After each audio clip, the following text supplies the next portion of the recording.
Hi, Assalamualaikum and a very good morning. So now we are in chapter 7, ionic equilibrium. And for now, we're going to look into the subtopic of 7.2 acid-base titration. So into this video, we're going to learn about the description for the titration process. And we're going to distinguish between the endpoint as well as the equivalent point. Next, we're going to learn to sketch as well as interpret the variation of the pH against titer value for the titration between these three types. So first we have the strong acid with strong base, we have the strong acid with weak base, and lastly we're going to have the weak acid as well as the strong base. Last but not least, we're going to learn to identify the suitable indicator for the acid-base titration as stated here. So without any further ado, let us start. So what is titration? Titration is basically a procedure to determine the volume of the two solutions where we have the acid as well as the base in which they're going to be exactly neutralize one another. So by using a standard solution where the standard solution is the concentration that is known accurately, we're going to be able to determine the concentration of another solution. So for the apparatus setup, we're going to have the burette as well as the conical flask. So the solution inside the burette, it will be known as the titrant. Meanwhile, the solution inside the conical flask will be known as the analyte. And inside of the conical flask, an indicator will be placed in order to detect their endpoint. So what is equivalent point and what is endpoint? So during the titration, we're going to slowly titrate the titrant drop by drop until it reaches the endpoint as well as the equivalence point. So equivalence point is basically the point at which the amount of the acid as well as the base exactly neutralize one another according to the stoichiometry. And at the equivalence point, the number of mole of the hydroxide ion and the number of mole of the hydronium ions are equal and the neutralization is complete. And at this point, they're not going to be extra acid or extra base at this point. And we can say that the concentration of the H plus is similar to the concentration of the hydroxide. Meanwhile, for the endpoint, we are talking about the change in the color of indicator. So the endpoint is basically the point at which the indicator changes color. So for our cases, we usually do the titration between the strong acid as well as the strong base, and then we're going to put our indicator, which is the phenolphthalein. So at the point at which the phenolphthalein changes color into pale pink, then we know that we have reached to the endpoint. Now we're going to look into the three types of the acid-base titration. So first we have the strong acid as well as the strong base. For example, between HCl with NaOH in order to produce NaCl as well as the water. Also, we have the titration between the strong acid as well as the weak base. For example, the HCl and the weak base here is the ammonia in order to produce the ammonium chloride salt as well as the water. And we're going to have the reaction between the weak acid as well as the strong base, where our weak acid here is the ethanoic acid and our strong base here going to be the sodium hydroxide, and it's going to produce the salt here. So the reaction between strong acid and strong base will produce a neutral salt. Meanwhile, the reaction between the strong acid with weak base going to produce an acidic salt, as the stronger acidic properties will be shown here. And for the reaction between weak acid and strong base, a basic salt going to be formed. Okay, and now we're going to learn to sketch and interpret the titration curve. So when we talk about sketching, then it is not drawn to scale. It is basically an approximation of how the graph supposed to look like, but it is not accurate. So it's just like a rough idea on how the graph supposed to look like. So let's say if we have a titration between a strong acid and strong base, HCl and NaOH, so you can imagine that the HCl gonna be at the inside the conical flask. So it's gonna be the analyte, and the NaOH will be inside the burette. So we will put an indicator inside the conical flask, and we're gonna measure the pH from the starting point until it reaches the equivalent point and extra and above the equivalent point when we add extra NaOH into the conical flask. Okay, and it's supposed to look like something like this, where it look like a sigmoid curve, where it look like an S shape. Okay, so initially when we put our pH meter, since HCl is a strong acid, so it's gonna be at the lower part here. But then when we put our NaOH drop by drop by drop by drop, so the pH will start to get higher and higher and higher and higher and higher up until it reaches to the equivalence point. So at which the equivalence point is being met, we're going to produce a neutral salt, where the neutral salt will be at the pH of 7. And if we were to add more, for example, here is already pale pink, but then if you started to add more and more and more, then you're going to have extra hydroxide ion inside the conical flask here. So it started to get higher up, higher up, higher up, and higher up until it reaches to the value of 13, where the NaOH will be fully transferred into the conical flask. And as what you can see here, they're going to be a steep part in between number 3 and 10. Okay, at pH around 3 to 10.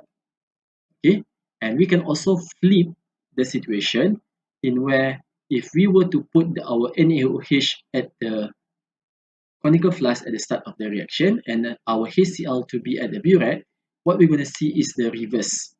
Okay, so since we are starting up with a base, so we're going to start our pH at the base value here, which is around 13, and then it's going to reach the equivalent point, which is around pH 7, which is similar to before. And then if we were to add more and more acid, it's going to get lower and lower and lower. Okay, and now let us look into the explanation for the first graph here. So as I mentioned, at the beginning of the titration, we're going to start with the HCl analyte. So at beginning, we know that the HCl is a very strong acid. So you're going to have a low pH value, which is around 1. And before it reaches the equivalent point, we're going to titrate our NaOH drop by drop by drop by drop. So we know that the pH increases slowly until just before the equivalence point. And when one more drop of NaOH is added, you can see that the pH change sharply from about 3 to 10. And at equivalent point, we can say that it is the point for the salt solution, which is our neutral salt, in which it happens at pH 7. And after the equivalence point, when you add extra NaOH, you can see that the pH rises slowly. Okay. Now we're going to look into the second type of the titration curve, which is between the strong acid with the weak base. So now, let's say if your strong acid is at the conical flask and your weak base is inside the burette. So the shape will be the similar, which is like a S shape here, which is a sigmoid.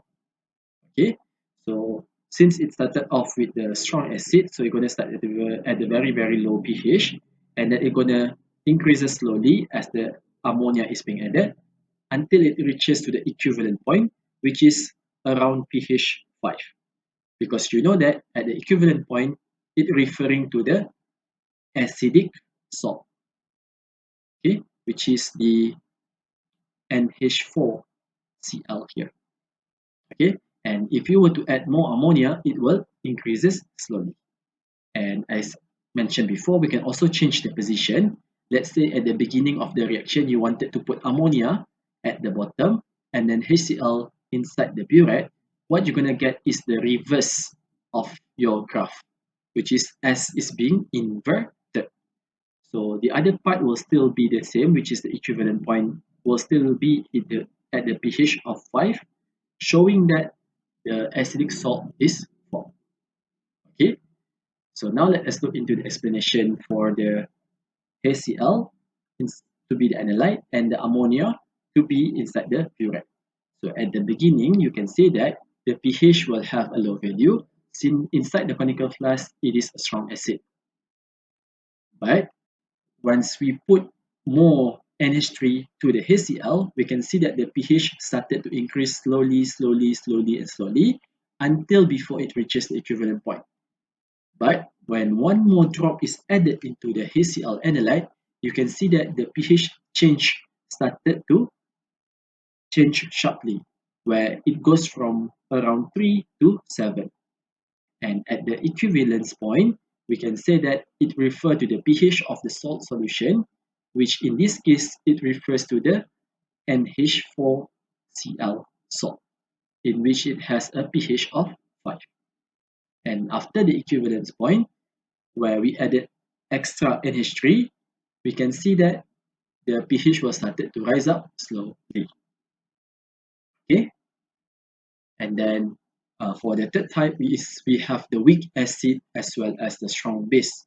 So you can imagine that our weak acid will be inside the conical flask, and then our NaOH going to be inside the burette. So initially, the weak acid will be measured inside using the pH meter. So it's going to start up a little bit higher, which is around pH 3 here. So why higher? Because this thing is a weak acid. Okay, if HCl is a strong acid, maybe we can start with pH 1. But if weak acid, then we're going to start with a pH 3 because it's a weaker acid. And then as usual, when we add our ammonia, when we add our sodium hydroxide, we can see that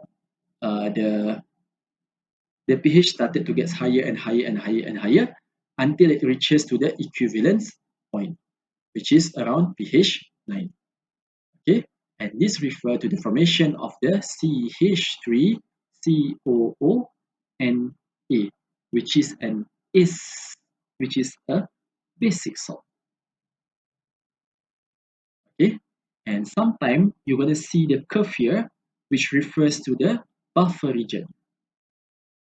Okay, the buffer region is created when there is a weak acid as well as the conjugate base salt, because you know that your weak acid is already inside the conical flask, and when you add NaOH, there is some basic salt going to be produced, and in certain cases the buffer region will be shown clearly as shown here. Okay, so just to let you know that it is happening where we got the weak acid as well as the conjugate base salt, and we can find the pH by using the Henderson-Hasselbalch equation, as what you have learned in the previous video. Okay, and when you add up more and more NaOH, you can see that the pH started to rise up slowly. So similar thing, you can also change the position. Let's say you wanted the NaOH to be the titrant, to be the analyte, and then your CH3COOH going to be the titrant. So since you started up with NaOH, so you know that your curve going to be the reverse S shape. So it's going to be started up with number 13 because NaOH is a strong base, and then it's going to rise up slowly and goes down slowly. And then when you add up more acid to here, it's going to reduce as usual. And the pH 9 will still be maintained because we're going to be producing basic salt. So for this situation, let us look into the explanation once again. So at the beginning of the reaction, we're going to have a pH around 2.8 because we started off with the ethanoic acid, which is a weak acid. So when the strong base is added drop by drop inside the conical flask, the pH will increase slightly near to the equivalence point.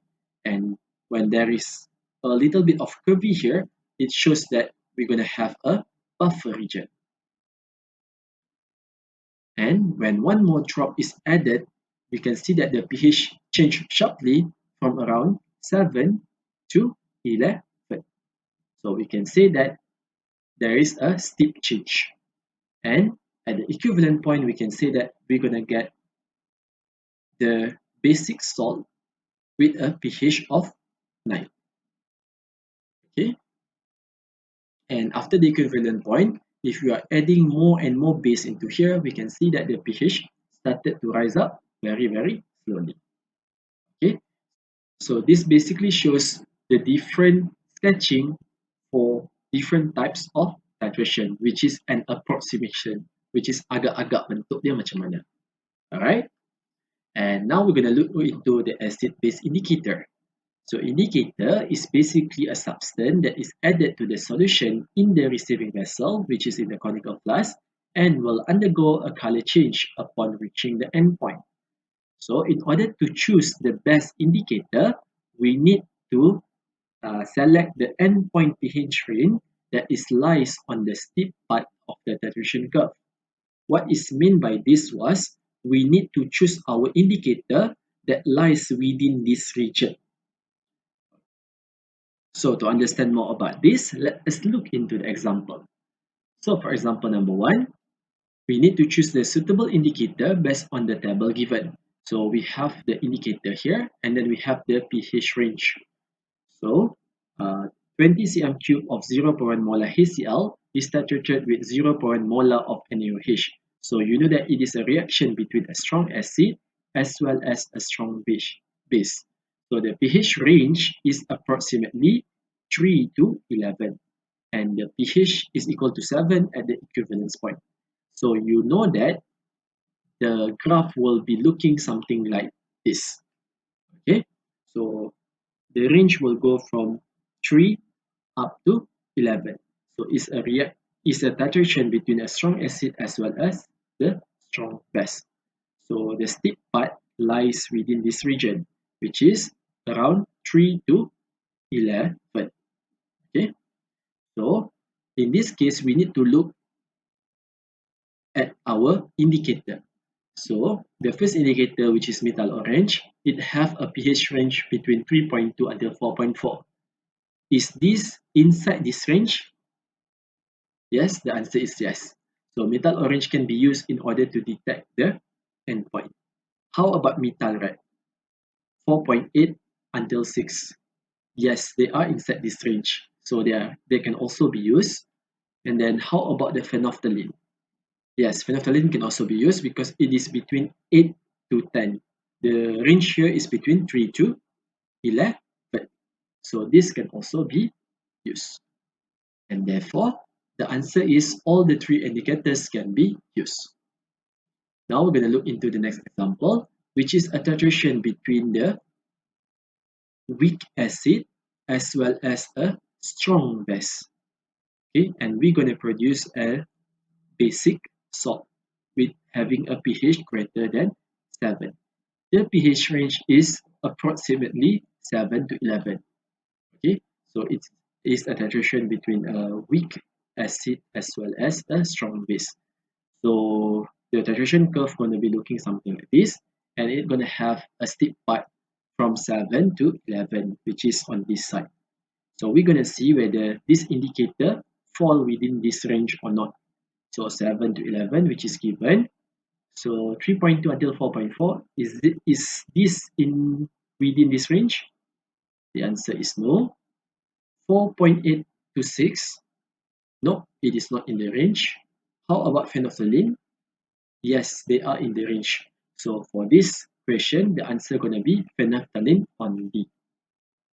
Alright, so now we're going to look into the last example, which is a titration between 0.1 molar HCl, which is a strong acid, and then we're going to have a titration with 0.1 molar of the ammonia, which is a weak base. So the pH range is approximately 3 to 7, and it's going to have a pH lesser than 7, which is an acidic salt. So you can imagine the situation to be like this, and the titration curve going to be looking something like this, in where the steep part going to be around 3 to 7. So the indicator, we're going to look into the pH range of the indicator, whether it is in this part or not. So for the metal orange, yes, it is in the range. For metal red, yes, it is in the range. For phenolphthalein, it is out of range. So for this question, the answer going to be metal orange as well as the metal red. Now for the last part here, we're going to react 0.0 molar of the CH3COOH with ammonia. So it is a reaction between weak acid as well as the weak base. But there is no sudden change in pH at the equivalent point. So maksudnya, tiada sudden. There is no steep part. Okay? So when there is no steep part, we cannot detect the equivalence point and we cannot detect the end point. And for this reason, there will be no indicator that can be used in order to detect the end point. Alright, so I think that's all for today's video. See you again some other time. Bye.